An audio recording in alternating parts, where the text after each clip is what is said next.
Hi everyone, welcome to Greenomics World webinar.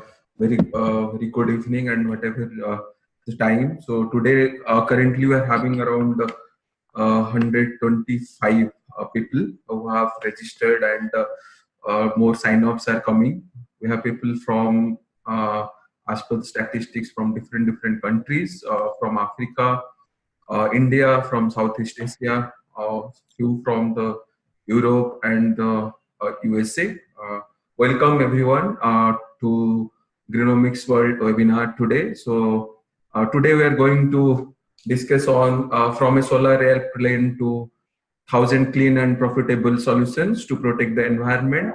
This is going to be a wonderful discussion today. Let's know a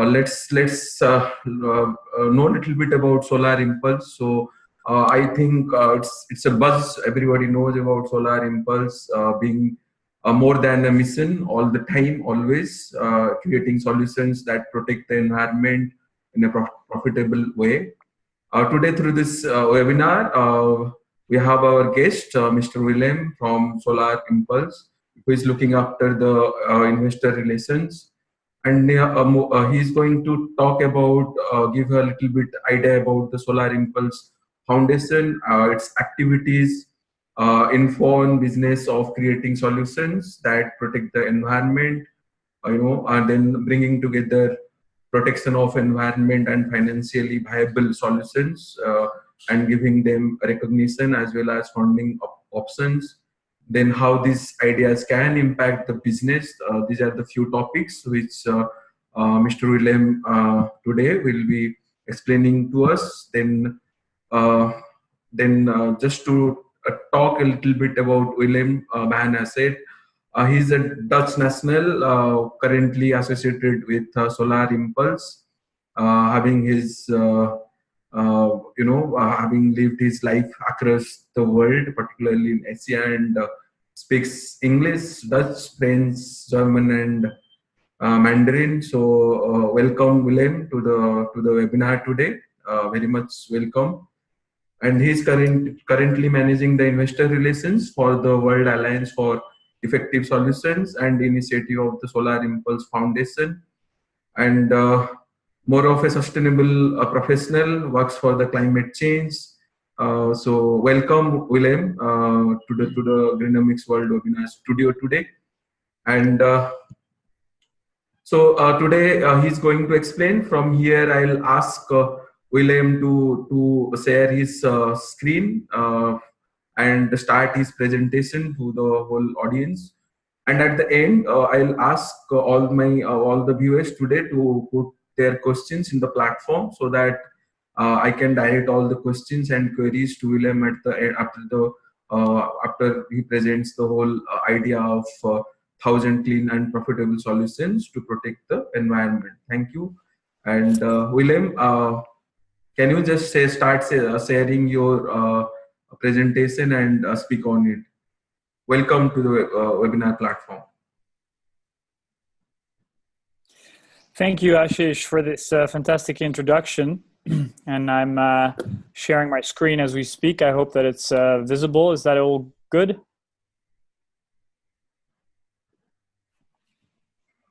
Can you hear me? Yes, I can hear you. And can you see the screen? Yes, it's now. Great. Thank you so much for your introduction. And so as you said, I'm now working for the Solar Impulse Foundation, which is an initiative that's close to my heart, something I'm very passionate about, and I'm really excited about the opportunity to be able to share it with you. So thank you all for making the time available to share in this initiative, because I believe it's something that the more support it gets, the better a world we can achieve together. And so today I'd like to speak to you about this project that was a solar airplane and that moved towards sourcing 1,000 clean and profitable solutions, and essentially our mission to lead the world to clean profitability. So as Ashish mentioned, I think a lot of people are aware of Solar Impulse. If you're not, then you may have heard about the solar airplane that went around the world in 2015, 2016, which was an absolute first for energy and aviation. And achieving this was our founder, Bertrand Piccard. Bertrand Piccard, who is an adventurer and pioneer and also ambassador for clean technologies. And at this point, I just want to, without going into the details of the project of the airplane, first, I just want to, take a step back and imagine that you are flying in a cockpit by yourself on the Pacific Ocean, and there's no noise because you are being propelled by clean, efficient technologies, by propellers that do not make any noise, no pollution, and you look around you, you're actually cruising at a fairly slow speed. It's only about 70 kilometers an hour, which is about, as fast as a car can drive. And as you can see on the picture, Bertrand is even handing out his selfie stick. I mean, it's probably one of the few possibilities of making a selfie whilst flying an airplane. And all to go and say that it's, quite a remarkable situation. And whilst he was flying over the Pacific, he asked himself the question, wow, am I actually living science fiction? Am I now in the future? And actually, the realization is no, I'm not. I'm in the present. The solutions that are powering this airplane, that are fueling the batteries, the battery technologies, the lightweight materials that have been designed and innovated to make this airplane fly are all existing, and there's so many more out there. It's the rest of the world that's living in the past using technologies that are 130 years old, which is, if you come to think of it, pretty ridiculous. And especially because these solutions, they are maybe ecological solutions, but they also create jobs, they generate profit, they attract investment, they essentially, encourage clean economic growth, but economic growth nonetheless. So these solutions are not only ecological, they're simply logical to implement. And this is really the message that the Solar Impulse plane was carrying around the world. So what do we do next? After flying around the world, and not carrying passengers, okay, fine, one pilot, but not a very practical solution was the plane. It was really an idealistic, a symbolic solution. It was time to really, put the money where our mouth is and go search for those solutions that exist out there. Because the solutions that exist around the world today allow us to cut carbon emissions by half if we were to implement them right now, right here. But we don't, because people like to stick to their habits, because there are lobbies in place, because people don't know where to find these solutions. Or very often the question is, yeah, but isn't it way too expensive? I don't have the means to do this. I don't have the funds. And this is very much at the heart of the mission of the Solar Impulse Foundation, is to prove to the world how profitable the protection of the environment has actually become to date.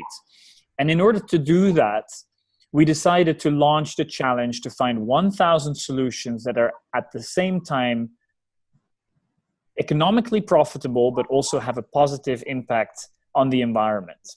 So we are looking for solutions with these three criteria that you see on the screen. The technological feasibility, whether it's actually scalable and possible, the economic profitability, whether there is a business model behind it and you can actually make a profit with it. It doesn't have to be now, it can be in the future. It just has to be an economically viable model.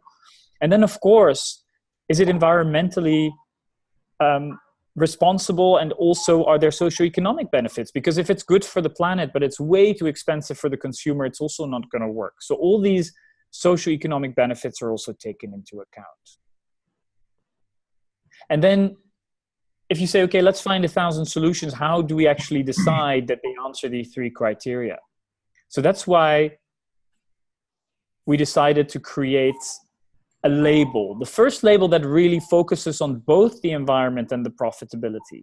And so we've come to put together a panel of independent experts from around the world, from universities and institutional entities, who engage themselves to review these solutions in their own time and assess them on the three criteria that I mentioned before. And it's by doing this assessment very thoroughly, by at least two experts per solution, and getting the sufficient average grade that you actually get accredited the Solar Impulse efficient solution. But why get this label? Because ultimately, getting this label brings you into that portfolio of 1,000 solutions. And with that portfolio, we are going to influence the decision makers around the world to take more ambitious climate and energy policies. But in doing so, we've also brought together so many entrepreneurs and innovators in this world, and we're starting to build up an ecosystem. In fact, we have the ambition to build the largest clean tech ecosystem in the world, which we entitled the World Alliance for Efficient Solutions, and which doesn't only bring together these startups or companies or corporates that have solutions to innovate, but also brings together investors that want to finance these solutions, and also seekers, solution seekers who need to implement solutions in their supply chain, in their municipalities, in their cities, in their regions, in their countries, whatever it may be. If they are looking for a solution, we are hoping that we can bring it to them. And so you can see that the idea is to federate these different actors who have aligned against climate change and to actually show how much we can do by collaborating together. So that's the World Alliance for Efficient Solutions. And if you see our network today, we started opening this alliance in the beginning of this year. And actually within about 6 months, we already gathered 1,200 members from across the world.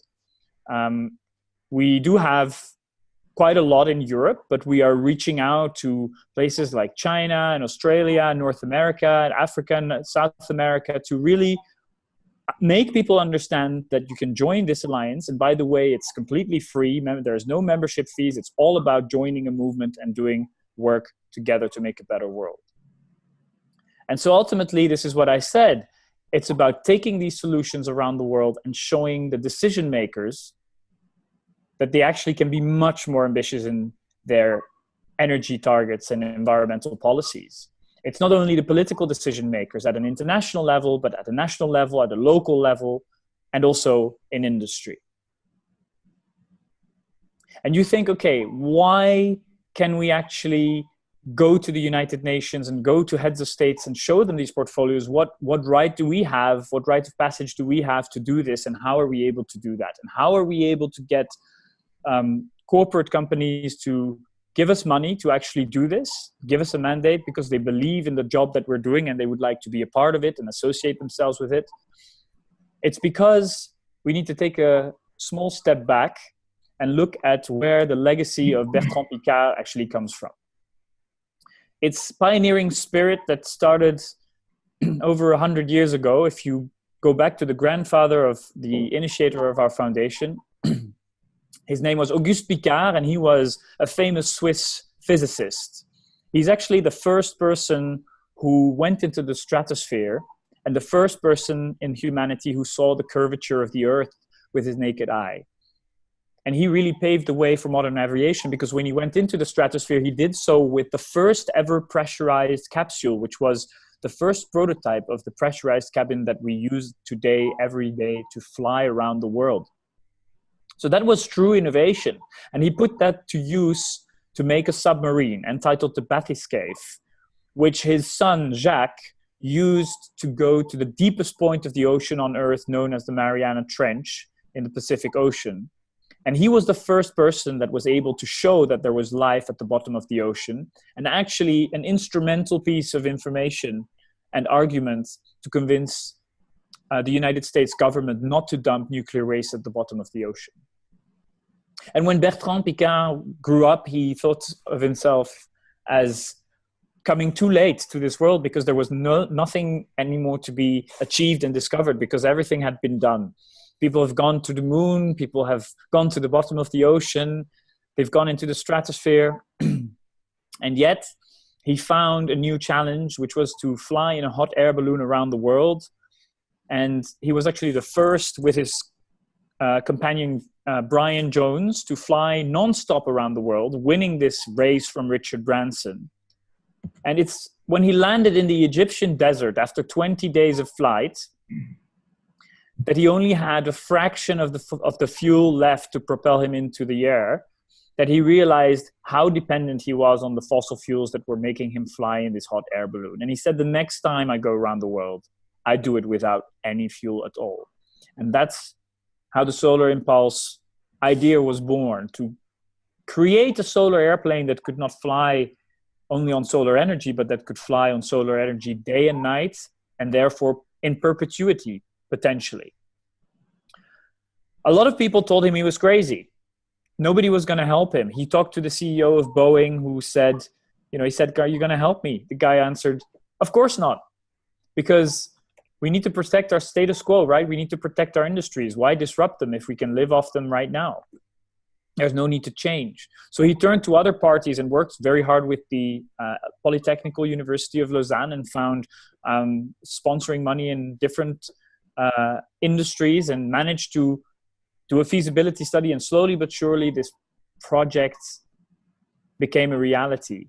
And then prototypes came out, and then the first flights happened, and then the first 24-hour flight happened. And then a lot of people in the aviation industry started realizing that perhaps this was actually possible. And it's only when he managed to go around the world, I have to admit, it was not a non-stop flight. That was something that came out very clearly from the feasibility study. Also because the airplane is so light and moves so slowly that you can see that, for example, the longest flight was from Nagoya to Hawaii. It took about 5 days. Can you imagine that you are 5 days by yourself in a cockpit, using hypnosis and meditation and yoga to keep yourself focused, and doing mini power naps of maximum 20 minutes, being woken up by the central control mission in Monaco to ensure that you don't fall into a deep sleep. So these were some of the extreme challenges to go across the world in a solar airplane. But the point was to prove that the clean technologies, not only do they exist, but they can push to the limit. So if we can do it in the air, then surely we can do it on the ground. And so that's why today we come to this mission that I explained earlier, to find 1,000 solutions. So you ask me, okay, what are the solutions you're looking for? And sorry, I just want to show you one last picture of the plane, because this was the last picture that was taken when they landed in Abu Dhabi. And this is what it's all about. It's not about the plane that's on the background. It's about the message at the front on the sign, which says, "Take it further." There's no point in achieving this if we're not taking it further. And that's why now we're looking for these solutions. So if you ask me what kind of solutions we're looking for, I'll tell you any solution that is already in a one-to-one prototype or early stage commercialization, all the way to a fully commercialized solution. The reason that we look at this scope is because of the profitability aspect. So anything that's in R&D stage is too early stage, but we still encourage these kind of companies to become a member of the World Alliance and perhaps deposit their solution at a later stage. And in terms of the sectors, we use the Sustainable Development Goals of the United Nations, and we chose 5 that were particularly pertinent, and those are the ones on the screen. The one which has to do with clean water and sanitation, then of course affordable and clean energy, industry innovation and infrastructure. As you can imagine, a lot of the materials innovation would be covered by that. And of course, sustainability in cities and communities. So anything going from mobility solution to even Internet of Things solutions to make things more efficient, as well as waste management. And then lastly, responsible consumption and production, which also includes anything related to food production and agricultural technology. So really it's a very wide scope, but you can actually summarize it in one quick sentence. It's anything that it has a potentially viable economic model behind it and has a positive impact on the environment.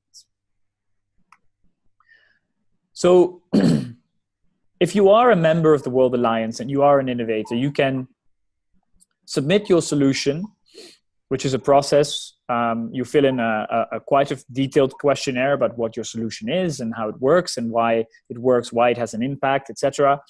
And we review it and then pass it on to the experts. And this is completely an independent process, because we've developed this methodology with Ernst & Young, and they also audit the methodology. And we have an online platform where we match the expert with the solution in terms of their expertise. And then once the 2 assessments have been complete, unless there was any major questions, in which case it would go to a senior expert panel, we still do a compliance check with our compliance experts, and that's on the submitting entity, not on the solution itself. So that is quite a robust methodology, and I usually say it's not quite the due diligence that an investor would do, because of course due diligences will vary in terms of your investment strategy and will vary in terms of what your needs and focus is. But it's a very robust first pre-selection of solutions that could be potentially interesting investment opportunities. And you asked me, okay, so why do I want to label my solution? Well, because of the robust methodology, we add a layer of credibility showing that solutions are both profitable and positive, have a positive impact on the environment. But we also have, through the 20 years of Solar Impulse development, built up a real brand that is now famous across the world, including Bertrand Piccard, who has himself become a brand as well, using communication channels that are not only digital, but also through events where he speaks, representing the solutions that are part of the portfolio. We have that huge network that extends beyond the World Alliance for Efficient Solutions, because we also entertain institutional relationships with entities like the European Commission and the Union of the Mediterranean, the City of Paris, and all sorts of governmental, non-governmental agencies that would like to work together on implementing solutions. And then we have access to events, because one of the ways that we do our outreach is by going to events and talking to innovators. And when we do go to events, we usually negotiate with the event organizers and say, look, we have an amazing portfolio of solutions which could be incredible participants for your event, and we would like to work together. If you're able to give us a couple of free passes, we'll run a competition and encourage some of them to attend. And this is usually what we do. We are able to give some free passes for very relevant events. For example, we went to the Moving On conference in Montreal in May, which is the largest mobility conference in the world, being organized by Michelin. And we were able to give 5 free passes to our members, and also they even had a free booth, and we're able to really meet with the ecosystem of mobility through that opportunity. And then, of course, I spoke about investors, but we really want to help these solutions and these entrepreneurs to make their solutions a success. And there are also lots of investors out there that are looking for worthwhile investments that are also responsible investments. And that's why we're currently working on a much more integrated dashboard, also on the business development side, so that in several months' time, the investors will have filters to look for exactly all the different solutions in a particular sector, in a particular geography, with a particular investment ticket size, with a particular type of investment. And that's how we're really adding value to the searchability, really, of investment opportunities for investors, and also the searchability of investors for the entrepreneurs. And we're doing the same thing on the business development side, which is really all about the solution seekers and bringing the solution seekers and the entrepreneurs together. So that's all about matchmaking and making sure that we can make sure that those relationships flourish.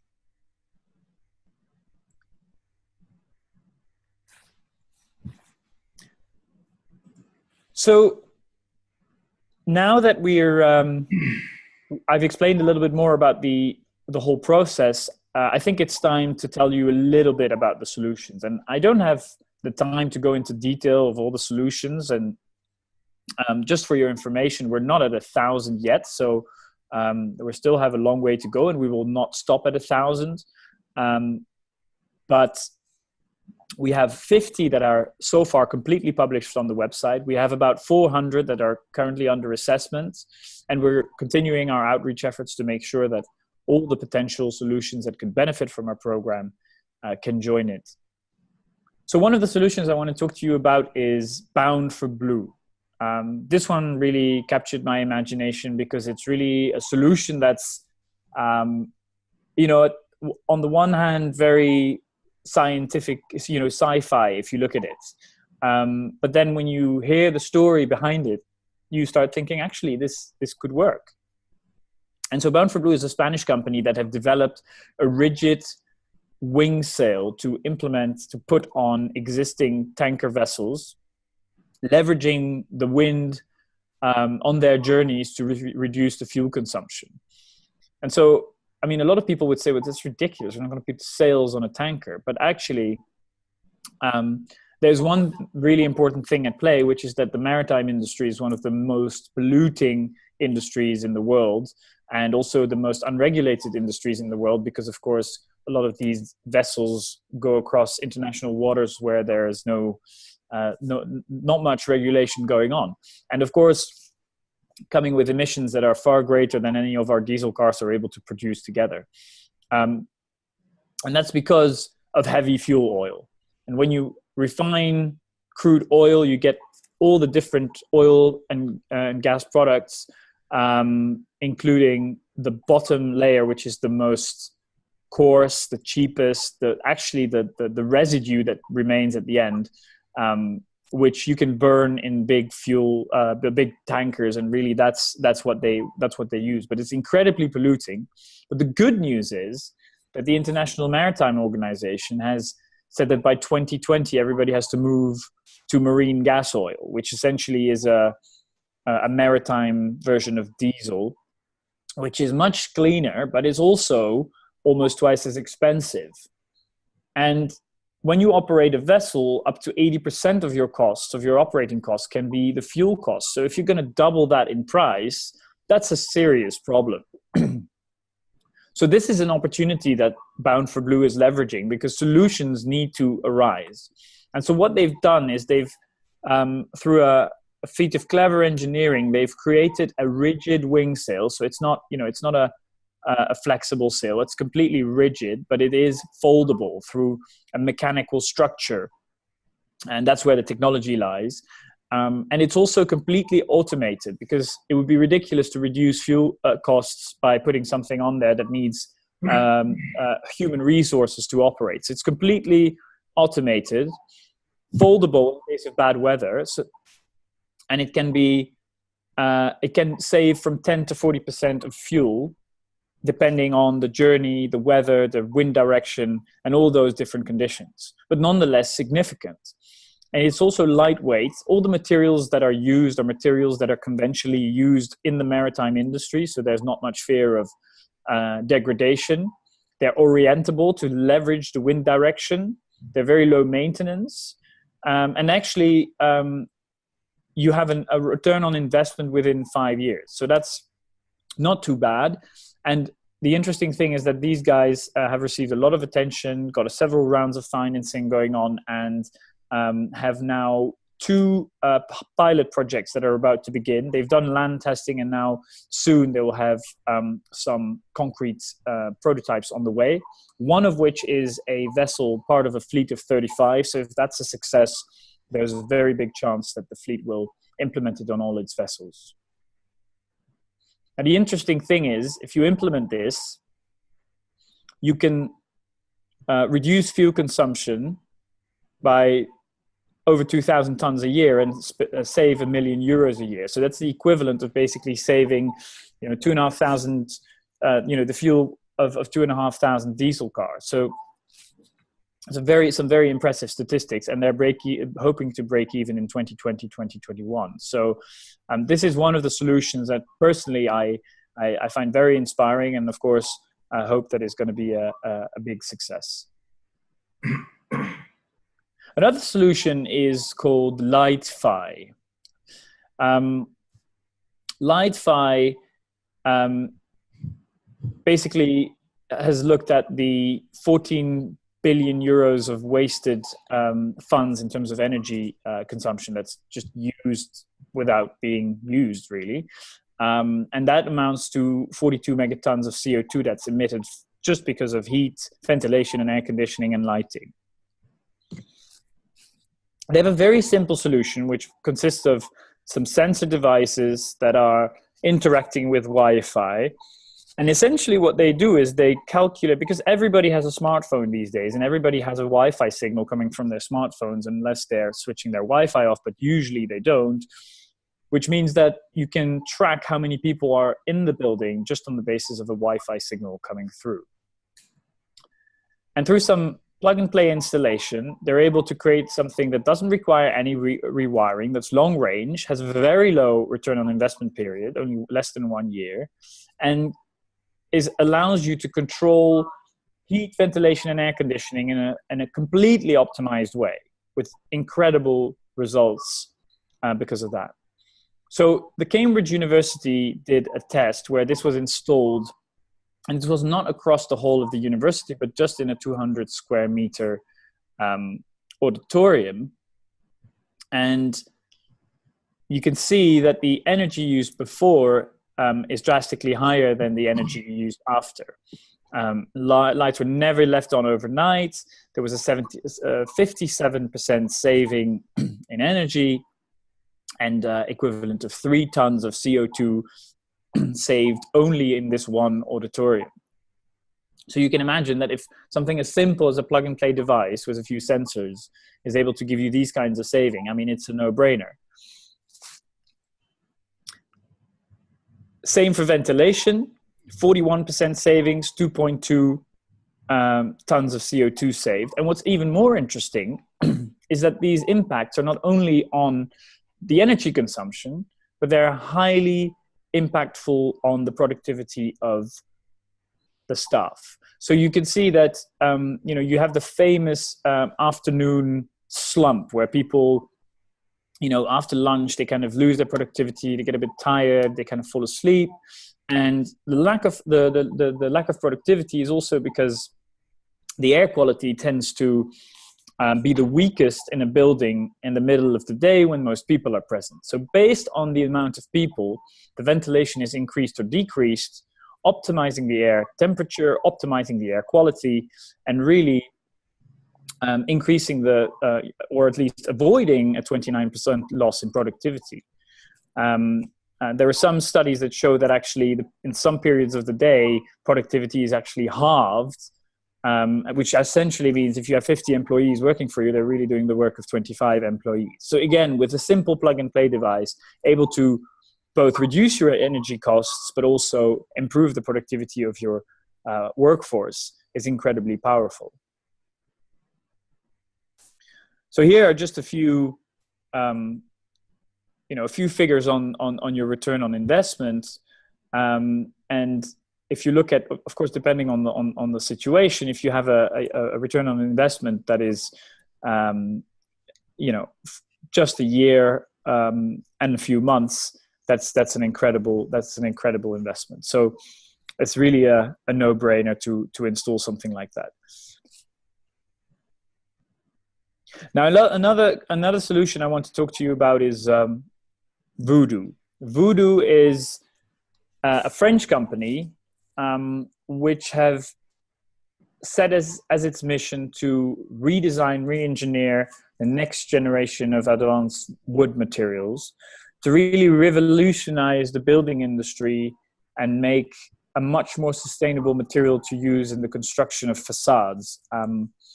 And currently, a lot of glass and a lot of steel is used, which of course is much more intensive in the production and the CO2 emissions. And actually, if you look at the building materials market, you've got a 12 trillion building materials market with wood construction being a total addressable market of about 313 billion.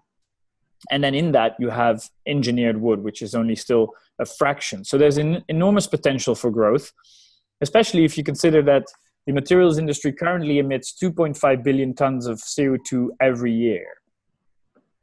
And of course, the wood alternative is 100% renewable and 100% carbon neutral. And if you ensure that you use sustainable forests and sustainable planting programs to source the wood, then it's, of course, a win-win. But another interesting fact that inspired this young architect from France to start this company is the fact that in France, 50% of the wood that's being chopped down every year is being piled up into stacks in the forests and left to rot away, not being used for anything at all. So essentially, there's a huge loss of materials, a lost opportunity right there. And the product that they've designed allows you to upgrade the wood and make it into something usable and useful. So what they're doing is taking wood and then looking at the cell walls of wood. Essentially, there's a lot of air. There's a polymer called lignin, which has a lot of air in it. At least if they extract that, they're able to fill it with a bio-based polymer that they've designed themselves, which then fills these gaps and creates a new kind of wood. A wood 2.0, you could say. And that wood has some very, very interesting properties. So you have, firstly, it's translucent, which is highly interesting for the interior design industry, for example. It's weatherproof, which, you know, is sort of a must if you're using it in construction. But it's also three times stronger than conventional wood, fireproof, and it is able to upgrade low-grade wood. So again, wood that normally would be left to rot away suddenly gets a second lease on life through this process. And in his idealistic vision, if he says that, you know, the past centuries have been the centuries of steel and concrete, he hopes that the 21st century is going to be the age of wood again. So this is just a little, you know, a little few examples on a couple of solutions. And, you know, I'd invite you to go to our website and look at, you know, the various solutions that have so far been labeled. But I also want to invite you to, of course, join the ecosystem and contribute to it in any way you can. And this is how you can do that. You can become a member, which is completely free of charge. And as a member, you can either say you're an investor or an innovator or a seeker, or you can tick all of these, because sometimes you are all of these. And as an innovator, you are able to submit a solution within the profile that you create and submit that for assessment to get the Solar Impulse label, if that is something that would be of value to you. But you can also, as an investor, look at the solutions that we have so far put online. And if there are any that interest you or you would like to know more about because you think it would be a worthwhile investment, then we're very happy to put you in touch. And again, these are things we do free of charge because we don't charge for any of our services. And that's the beauty of our model, because we have the funding that is already taken care of. So we're only looking for win-win situations. And then lastly, we also are constantly looking for experts, because the assessment process with an increasing number of solutions that are being deposited is quite an intense one. And so if there is any expertise in any of the SDG fields, and if you or people you know have at least 5 years of experience in those fields, you can also contact us and you can be onboarded as an expert.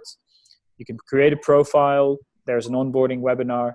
And then it's really very much like an Airbnb or Uber model where you get matched, but you never have to accept. You only do that if you're interested, if you have the time, because we also realize that we can't expect people to always give up their time at any point in time. They have to be in control of what they want to do. So some experts do one solution a week, other experts do one solution every 2 months.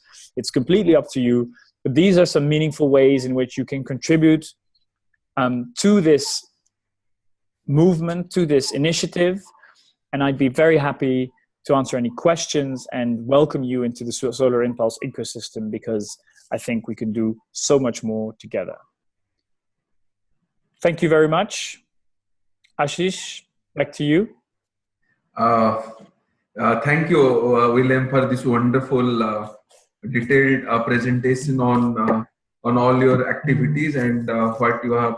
So William has just gave one introduction about Solar Impulse, what the foundation is having a vision to achieve 1,000 solutions. He has also gave few examples of 2, 3 most innovative solutions, which because they cannot show all the products, but as he's explaining that already there are 400 to 500 solutions which are under consideration as of now to on the process.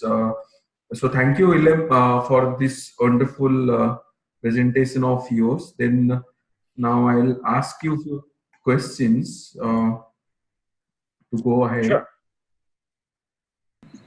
Willem, there is one question which is from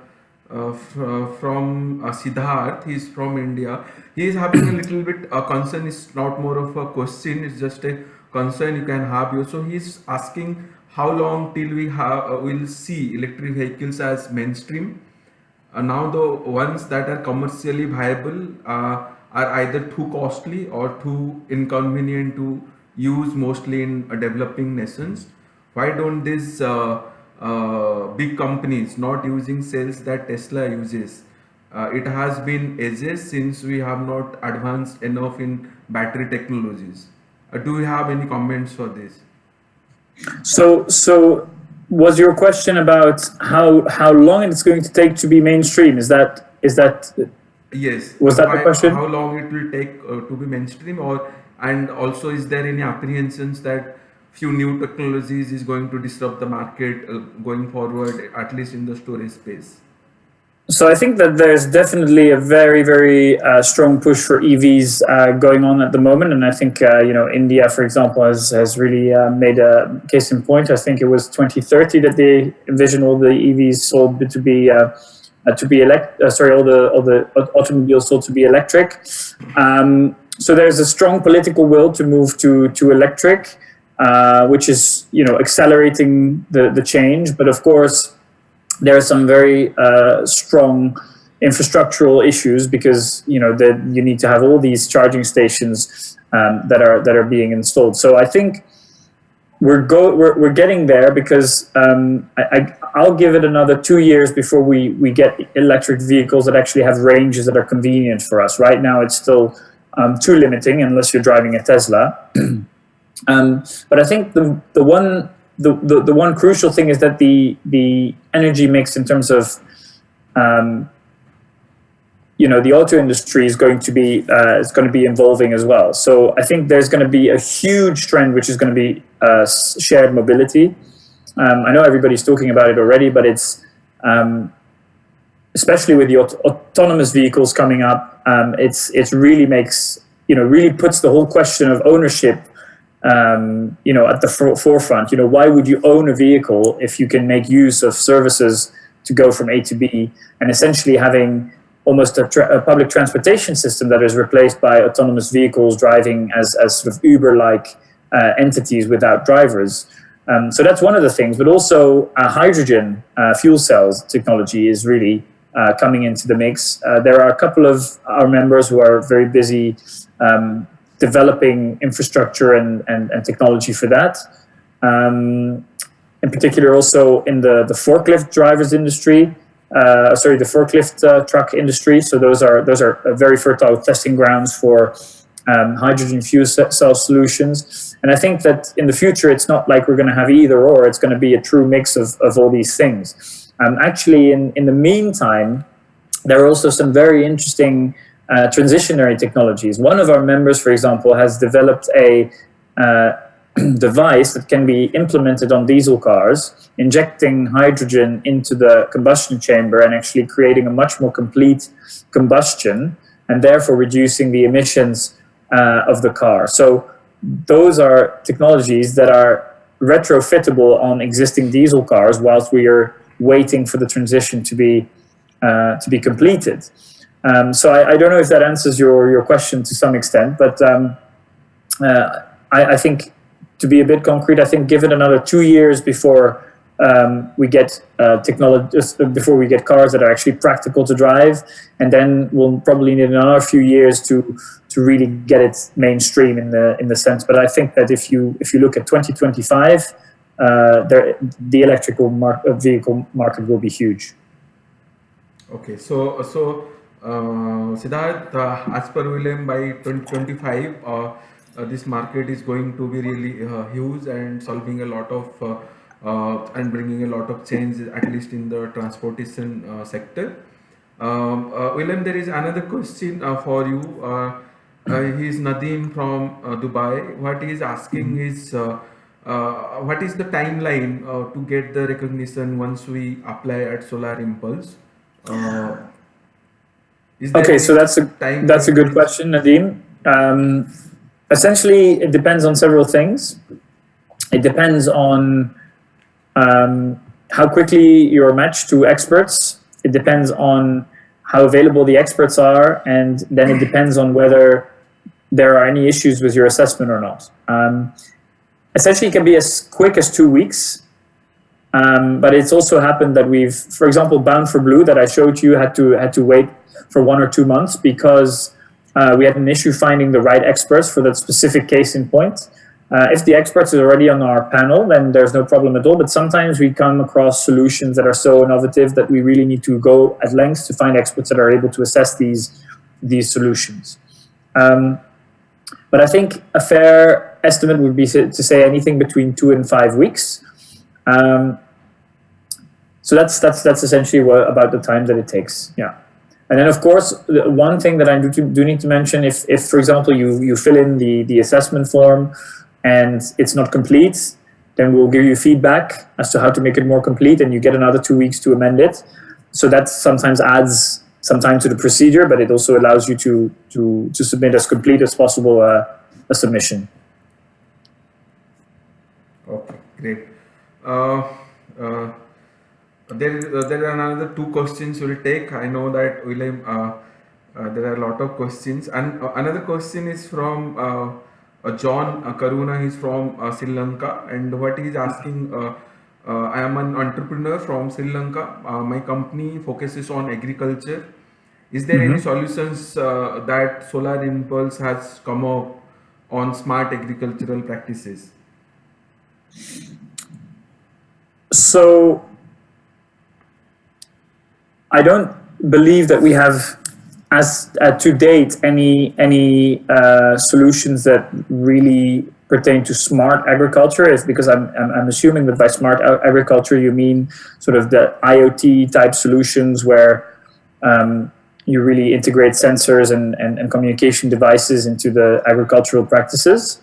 But there have been some solutions which are using the manure of tilapia to create feed for livestock and things like that in the agricultural space. So we do have a couple of agriculturally related solutions, but I'm not not confident today that we have any that is really about smart agriculture. But those will surely come and join the ecosystem. And if you do have a solution yourself in that space, then I very much welcome you to join us and submit the solution. And if you have any issues, if you have any questions as to whether your solution fits within the scope, we can always do a quick check with the solutions team to make sure that you're not wasting your time and that you make sure that you're within the scope and that you have the maximum of chances to get the label. Okay, great. William, then I will ask you one question from my end. So while selecting the solutions to be recognized or get Solar Impulse label, so what is your priority one? Is it a return on investment, or how much impact it is giving to the nature? Which is your priority one, or is it a scale of scores which you normally give while choosing? So when you mean in terms of the criteria? Yes. So that people will have an idea whether their solutions actually qualify to be labeled or not. So these criteria are equally important, and they need to have a sufficient grade to pass on both, and then it needs to be a high enough average as well. So we really look at both of them. So if we have one that's completely sustainable, but we cannot find any evidence of a business model, it doesn't pass. If we have something that is a very good business model, but doesn't have an impact that is provable or quantifiable, at least to some extent, then we often give you the feedback. In fact, if even if somebody doesn't pass the assessment, they still get the feedback from the experts. And sometimes it means that the impact is not yet quantifiable, and therefore it means it's a too early a stage. So sometimes the feedback might be, you need to wait another year and make sure you're able to really identify how you're making an impact on the environment before you can prove it. So it's not, we're not trying to tell people you don't qualify, so you're out. We very often tell people how they can improve and invite people to reapply once they've sorted those things out. Okay, great. One last question, William, before we stop taking more questions. So it is more of a little bit India specific. He's from Aniket from India, most specifically from Kolkata. He's asking that what are the main comprehensive policies needed or need to change in existing policies by the government to achieve sustainable energy development goals? Wow, that's a that's a hell of a question. I mean, I think that I'm not a policy expert, and we have a public affairs team that really focuses on that. If you're really interested, I can always ask some more information. But very often it's about incentivizing the right practices. So putting a tax on the things that are not desirable and giving subsidies to those that we do want to mobilize, I think is a very good system, because you really very often have a situation where something is potentially profitable, but then the implementation has a high investment cost, and the ROI, if it's too long, then people may not do it. The other issue is, for example, with solar panels, there's very often an issue of home ownership. If you're renting a house, what's your incentive to put solar panels on the roof?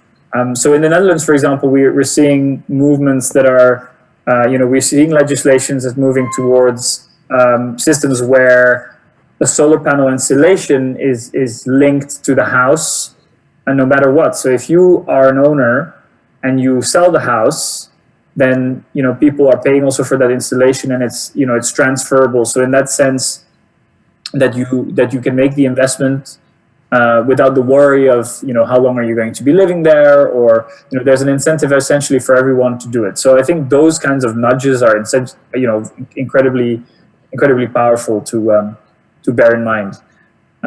So I think that's all I can say about this at the moment. But if you have more questions, I can certainly reach out to the public affairs team. Okay, great. Thank you, William, for this wonderful, and we'll not take more questions now. Extra questions I'll be mailing it to William for a later, if when he has found time, he'll respond to that. Thank you everyone for joining in the webinar today. Hopefully we are able to give a lot of details from William regarding how you can actually be involved, giving your solutions, getting a level, also become an investor. For more specifically for investment opportunity, you can directly connect with William or with us, so that we can help you to channelize the things. Thank you everyone, and again, whenever if you want to be a partner or speaker, a sponsor with Greenomix World, do write to us at webinars@greenomixworld.com, and to give you a more focused way that we are coming up with a PVSYST, which is one of the most used software in the solar industry. We are coming up with a comprehensive digital training program on PVSYST. So stay tuned to us through LinkedIn and Facebook and Twitter, so that you will get all the details. And again, thank you, William, for this wonderful session, and thank you again. Thank you very much. Thank you very much. I think PVSYST maybe should also become a member of the World Alliance. Yes, sure. We will soon. I'll connect with you surely. Well, thank you all, and I hope to see you in the World Alliance. And please visit Solar Impulse.